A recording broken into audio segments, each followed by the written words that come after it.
Peoples party के वज़रा की तोपों का रुख हुकूमत की जानिब।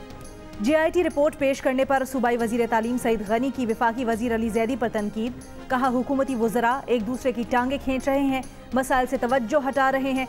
अगर अली ज़ैदी के पास कुछ शवाहिद हैं तो वो गवाह बन जाएं।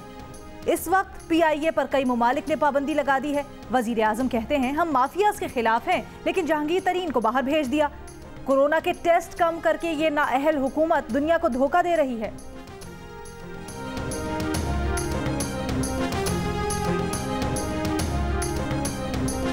सुप्रीम कोर्ट बार एसोसिएशन के तहत कोरोना वायरस के सबब अदालती निज़ाम को दरपेश मसाइल पर मुज़ाकरा। Chief justice of Pakistan justice Gulzar Ahmed ने कहा कि वो ज़ेर समाअत मुकदमात निपटाने के लिए वकीला से मजीद ताउन चाहते हैं।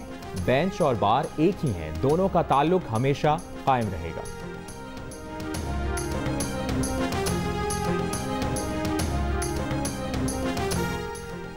कराची में बिजली इन तो गैस आउट। वजीर आजम की हिदायत पर हुक्काम ने कराची में लोड शेडिंग का अनोखा हल निकाल लिया। सुई सदरन ने के इलेक्ट्रिक को इजाफी गैस की फराहमी शुरू की तो सिंध की सनतों के लिए गैस रोक ली। सिंध की सनतों को 3 रोज गैस नहीं मिलेगी। सूबे के CNG स्टेशन भी आज और कल गैस से महरूम रहेंगे। गैस बंदिश पर CNG एसोसिएशन और सनतकारों का शदीद एहतजाज। कहा ऐसी बंदिश कभी नहीं देखी। मियां जाहिद हुसैन कहते हैं कि गैस के पूरे हफ्ते फराहमी यकीनी बनाई जाए, वरना लाखों मजदूर बेरोजगार हो जाएंगे।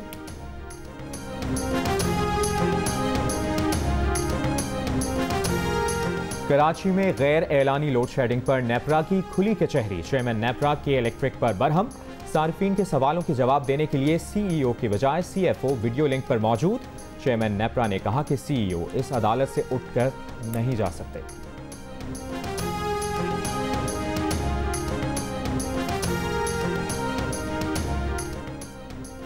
पंजाब के कई शहरों में आटे और चीनी की कीमत कम ना हो सकी।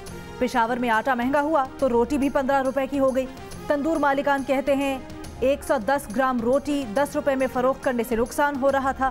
150 ग्राम रोटी 15 रुपए में फरोख्त कर रहे हैं।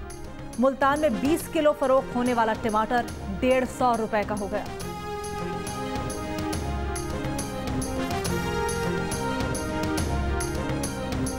वज़ीर इत्तलात पंजाब फयाजुल हसन चौहान कहते हैं कि हर APC के बाद शिकस्त और जगहसाई ही मौलाना फजलुर रहमान के खाते में आती है। इन्होंने हमेशा उसूल के नाम पर वसूल की सियासत की। 73 के आइन के तनाजुर में करप्शन के 74 रंग और ढंग निकालने में माहिर हैं।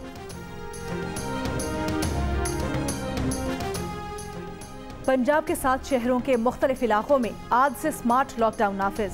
लाहौर, मुल्तान, फैसलाबाद, गुजरावाला, सियालकोट, गुजरात और रावलपिंडी के मखसूस इलाकों में स्मार्ट लॉकडाउन 24 जुलाई तक नाफिज रहेगा।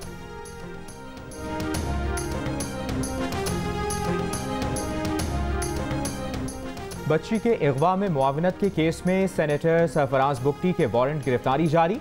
नाकाबिल जमानत वारंट गिरफ्तारी Balochistan additional district and session जज की अदालत ने जारी किए। वजीर आजम आज़ाद कश्मीर राजा फारूक हैदर की chairman CPEC authority Asim Salim Bajwa से मुलाकात। कोहाला पावर और आज़ाद पत्तन मंसूबे जल्द शुरू करने पर तबादला ख्याल।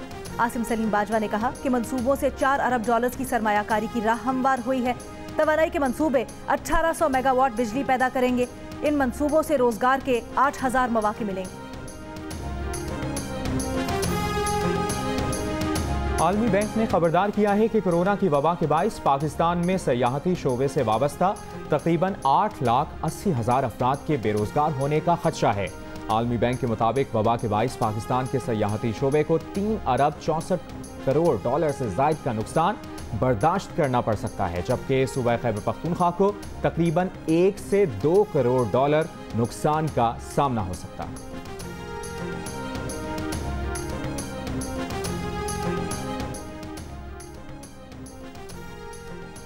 इस्लामाबाद हाई कोर्ट में अमरीकी शहरी सिंथिया रिची को डिपोर्ट करने से मुतल्लिक पीपल्स पार्टी की दरखास्त पर समाअत।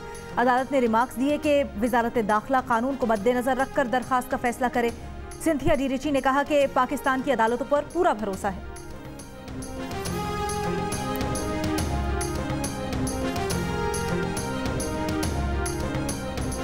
पंजाब हुकूमत का नया शहर बसाने के लिए अलहदा अथॉरिटी के क़याम का फैसला। वज़ीर आला पंजाब ने रिवर रावी फ्रंट अथॉरिटी के क़याम की मंजूरी दे दी। वज़ीर आला उस्मान बुज़दार अथॉरिटी के चेयरमैन होंगे। नया शहर दुबई की तर्ज पर बसाया जाएगा।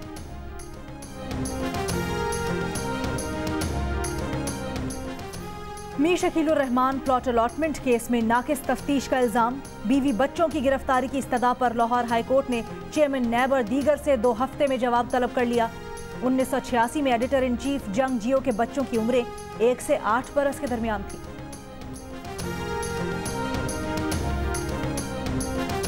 एडिटर इन चीफ जंग और जियो ग्रुप मीर शकीलुर रहमान 119 रोज से कैद में। मीर शकीलुर रहमान की गिरफ्तारी, रोजनामा जंग, दी न्यूज़ और जियो टीवी बंद करने की कोशिशों के खिलाफ मुख्तलिफ शहरों में एहतजाज का सिलसिला जारी।